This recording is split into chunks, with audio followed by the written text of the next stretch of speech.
फिर से केंद्रीय सरकार और बीजेपी के खिलाफ कड़ी से कड़ी आरोप लगाए बंगाल की मुख्यमंत्री ममता बनर्जी ने और कहा कि हरियाणा, पंजाब, गुजरात, राजस्थान से लेकर कई राज्यों से बंगाल की वोटर लिस्ट में नाम घुसना शुरू कर दी बीजेपी ने।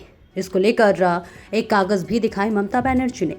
आपको बता दें, आज पश्चिम बंगाल तृणमूल के सभी सांसद, विधायक, नेता और हर जिले के कार्यकर्ता को साथ लेकर कोलकाता इंदौर स्टेडियम पर एक बड़े बैठक की ममता दीदी ने और आने वाली 2026 चुनाव में पश्चिम बंगाल से 242 सीट के अंदर कम से कम 220 सीट के ऊपर तृणमूल हासिल करेंगे।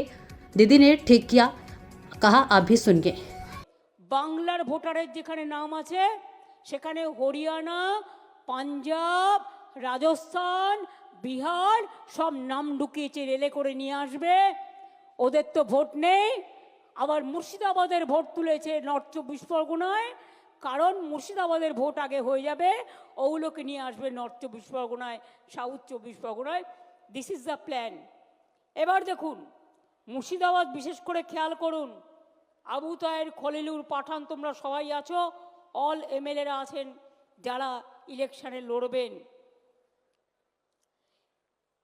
হরিয়ানার কাহিনী, সব হরিয়ানা, এই লিস্টটা দেখছেন, সব হরিয়ানা। বাংলার ভোটারের নাম সাথে বাবার নাম, ঠিকানা সব হরিয়ানা।